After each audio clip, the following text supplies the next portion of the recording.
দৈনিক 12 রাকাত সুন্নত বা নফল পড়লে আল্লাহর কাছে একটা করে জান্নাতে ঘর পাওয়া যাবে। আর জান্নাত উর্বর জায়গা। আপনি যদি চান আপনার জায়গায় বেশি বেশি গাছ লাগাতে, খালি পড়বেন সুবহানাল্লাহিল আযীম ওয়া বিহামদিহি, সুবহানাল্লাহিল আযীম ওয়া বিহামদিহি। একটা একটা করে খেজুর গাছ জন্মাবে ইনশাআল্লাহ তাআলা।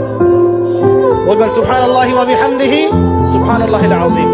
আর বলবেন সুবহানাল্লাহিল আযীমি ওয়া বিহামদিহি। জান্নাতে গাছ রোপণ হবে ইনশাআল্লাহ। এটা গেল 6 নাম্বার, নামাজ বেশি বেশি পড়া। 7 নাম্বার, জি বলছি, 7 নাম্বারটা হচ্ছে, আমি আর 4টা বলে শেষ করছি। 7 নাম্বারটা হচ্ছে যে সৃষ্টির সেবা করা। কি করা ভাই? একটা হাদিস আছে যে ইরহামু মান ফিল আরদ ইয়ারহামুকুম মান ফিস সামা। তোমরা জমিনবাসীর প্রতি রহম করো, আসমানবাসী তোমাদের উপর রহম করবে ইনশাআল্লাহ।